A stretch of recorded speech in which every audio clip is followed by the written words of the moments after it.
Estamos abrindo mais um programa Tempo de Decisão. É um novo tempo na sua vida e na abertura do nosso programa sempre temos a reflexão com a Salete, né, Salete? Bom dia, Reinaldo. Bom dia a todos aqueles que nos escutam ou nos veem.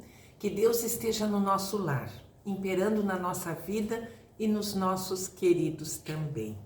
Hoje vamos fazer uma reflexão bíblica turística. Será que pode? Turística pode. Pode, né? Não tem então, nenhum. há pouco tempo, os amigos de uma amiga nossa disseram que se mudaram para a Ilha de Malta. Há pouco eu tinha ouvido falar da Ilha de Malta e fui atrás, e não só indo atrás, vi um documentário sobre a Ilha de Malta muito interessante. A Ilha de Malta, ela fica no sul da Itália, perto da Sicília, bem ao norte da África. Então ela é bem interessante no passado para o tráfego, para o comércio pelo mar Mediterrâneo ali, né?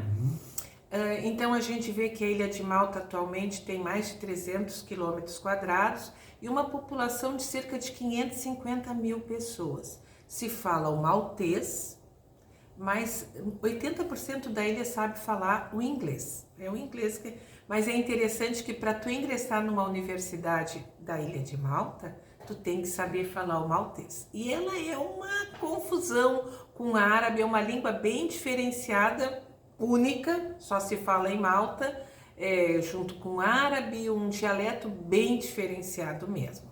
A capital é Valetta e tem algumas cidades importantes. E ali ela foi colonizada por povos bárbaros, foi colonizada pelos romanos, foi colonizada pelos franceses, pelos espanhóis de Habsburgo e também pelos britânicos. Em 1964 ela alcançou a sua independência, então é o país de Malta.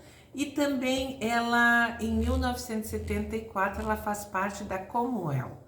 Essa Commonwealth, ela é uma entidade que congrega 54 países, quase todos oriundos das províncias, dos países das colônias britânicas. Então a gente vê que ainda hoje o rei da Inglaterra, o Charles, né, ele se preocupa com essas ex-colônias britânicas que fazem parte desta comunidade de 54 países. Então, esta é a Ilha de Malta. E aí vem o interessante do documentário. Falando aqui, falando ali, o próprio rapaz que fazia o documentário, ele diz assim, pois nessa Ilha de Malta houve um grande naufrágio onde o apóstolo Paulo sobreviveu, foi trazido para cá, foi muito bem tratado e ele fez vários milagres e por causa disso a Ilha de Malta se tornou cristã. Que beleza, né? Olha só. Por um acaso. Será que isso é verdadeiramente um acaso ou um milagre?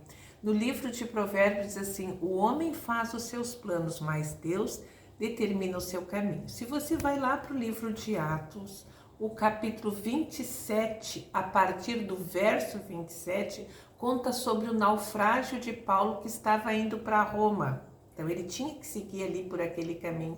E aí acontece um acidente, um naufrágio. E nesse naufrágio, então, Paulo é resgatado pelos malteses.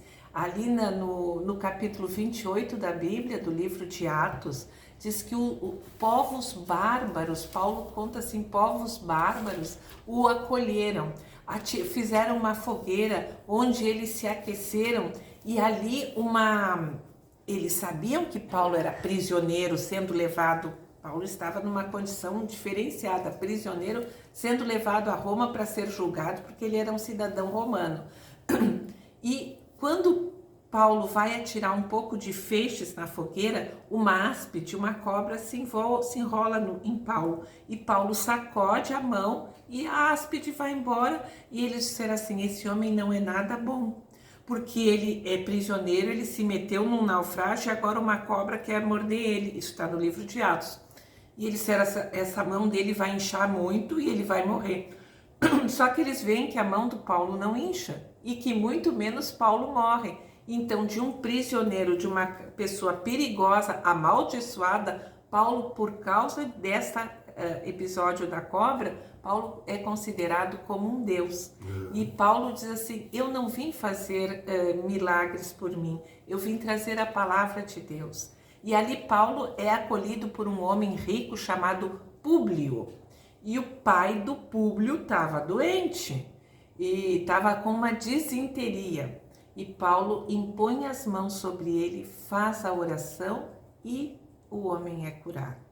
E desta forma maravilhosa, aquilo que podia ser uma tragédia, morte, maldição, se transforma numa bênção. Uma bênção. Numa bênção, porque Paulo fica 3 meses na ilha de Malta, nesse paraíso mediterrâneo maravilhoso, mas ele não fica desfrutando férias, nem fazendo turismo. Ele tem um propósito na vida dele. Ele fica pregando a palavra de Deus. Tanto que quando ele retorna para o navio para ser novamente levado a Roma como prisioneiro, as pessoas querem ficar com Paulo. E querem ficar com Paulo por causa da mensagem que ele traz. Porque ele fala do amor de Deus. A palavra de Deus é pura, é salvadora, traz benefício e alegria para todas as pessoas, aonde quer que a gente esteja. Então, a palavra de Deus e aquilo que Paulo carregava no coração transformou uma tragédia numa bênção. Uma bênção. Transformou um homem que era amaldiçoado em abençoado. E esta bênção não fica só para Paulo. Ele transmite a todas as pessoas. Hoje, então, se nós formos a Malta, nós vamos ver um país extremamente cristão. Por quê? Porque ali Paulo teve o seu naufrágio. E eles falam disso. Vale a pena a gente continuar falando da história bíblica que faz o nosso presente e nos dá a oportunidade de um futuro glorioso com Deus. Feliz sábado!